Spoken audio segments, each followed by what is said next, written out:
16th century, Luanda. An emissary of the Ndongo people approaches the Portuguese governor, expecting the courtesy owed to any foreign dignitary. But there's only a mat on the floor. No chair in sight. The Portuguese governor looks placidly on, waiting for her to place herself at his feet. The Ndongo emissary, however, will not be diminished by this man, the living symbol of the conquering forces that have ravaged her country. At her command, one of her servants goes down on all fours. The woman then seats herself, regal, perfect as the cold gleam of her axe. So enthroned, she begins her negotiations with the governor. This will be the first time Nzinga challenges the Portuguese, but it will not be the last.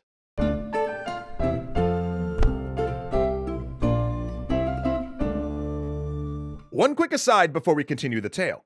Please give a warm extra history welcome to Cass, who guest wrote these next 2 episodes. Thanks, Cass. Queen Nzinga of the Ndongo and Matamba kingdoms, and scion of the Mabundu people, will spend 40 years standing between the Portuguese and their ambitions, using everything at her command: her cunning, her ruthless intellect, her military acumen, and even the bodies of her people. Whatever it takes to succeed. Her single-mindedness is no surprise. Nzinga was born with her umbilical cord twisted around her neck, marking her for an unusual life. She was also her father's favorite child, for Nzinga was more scholarly than her siblings, more physically adept, better even than her brother at wielding the battle axe, the symbol of her royal line. And as she grew older, the king's favor allowed her access to affairs of state. The hot-blooded Nzinga became witness to her father's counsels in both war and peace. And the lessons she learned there would serve Nzinga well. Portugal was spreading its reach across the continent, hungry for conquest and starved for slaves to fill its ships. In fact, to the Portuguese, Nzinga's country represented an endless supply of muscle and sinew, and their philosophy was as simple as it was brutal. If a slave died, they only need to fetch more. Few could stand in their way. The Ndongo said that the Portuguese killed so many of their people that Portuguese soldiers walked across fields of corpses. Portugal's presence would come to define Nzinga's life. She spent her early adulthood involved in military campaigns, some under her father's command, others as part of her brother's war effort. And the 2 siblings, despite their willingness to cooperate in the face of a mutual adversary, shared a long-standing animosity. For years, Nzinga's brother stood in her shadow. So when he finally took power, Nzinga's brother did everything he could to keep his sibling in her place.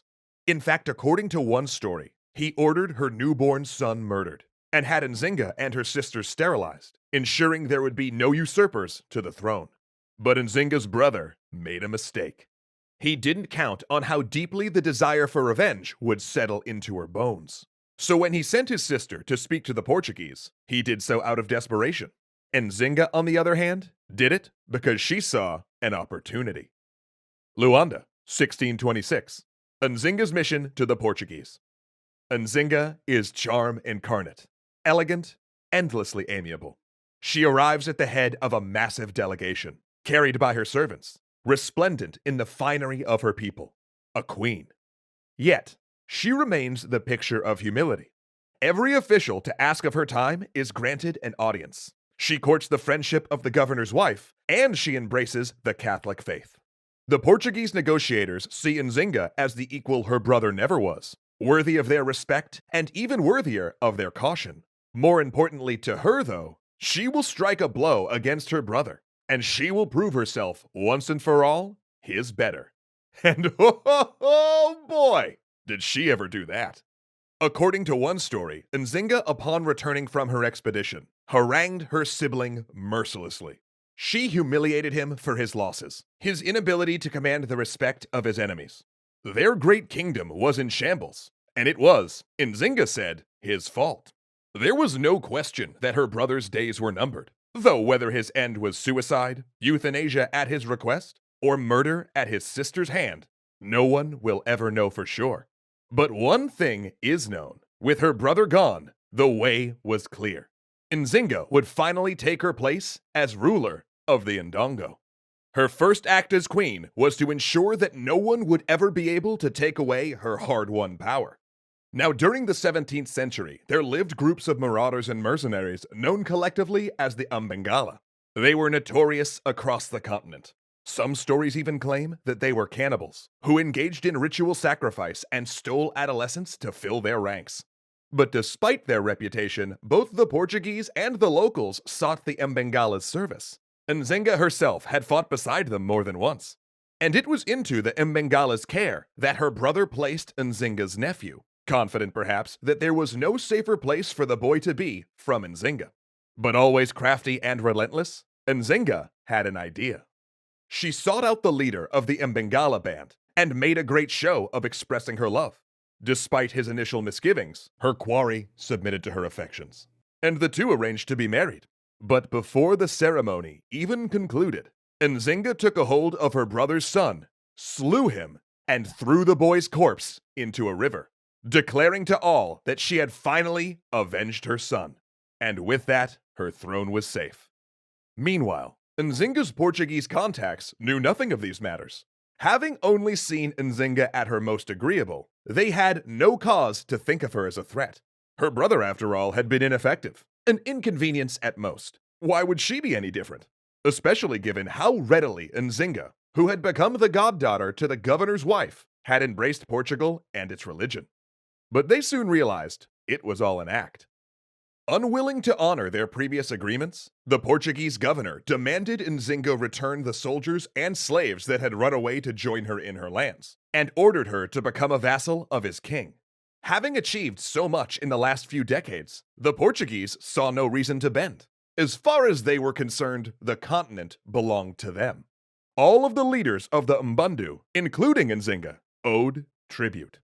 But actually, these Portuguese demands assisted Nzinga's cause tremendously. She sent messengers deep into her enemy's territory, armed with the promise of freedom and a reminder that it was better to be masters of their own land than to stand bowed under colonial rule. Nzinga sheltered all those who escaped to her territory, and when their former overlords demanded their return, the new ruler of the Ndongo simply replied that there were no such slaves in her possession. Man, John Cena's got nothing on her. Throughout it all, Nzinga continued to stand as an example to her peers, cordial yet completely resistant to attempts to humble her.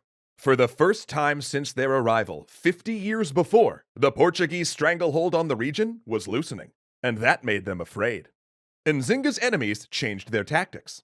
They branded her a pretender to the throne, unfit for rulership because of her gender. In one of his many letters to the Portuguese king, the governor of Luanda wrote that, "But a woman has never governed this kingdom." And because of that, she needed to be replaced. When Nzinga heard that officials in Luanda had decided to capture her and install a hand-picked candidate in her place, she fled, because she knew she was not yet ready for an all-out war, not with the Portuguese, and definitely not on their terms. But if her old enemies were expecting Nzinga to vanish, they were wrong. Nzinga settled in a lowland area in the northeastern fringe of the old Ndongo state, close to the kingdom of Matamba, where ancient queens once ruled. Here, among their ghosts, she settled and began amassing her power, waiting again for the right moment to strike. And new allies trickled in to join her. And that was when the political landscape changed. For the Dutch had arrived to South Central Africa, looking for slaves and a way to disrupt the Portuguese expansion. Nzinga looked at this enemy of her enemy and sent her ambassadors.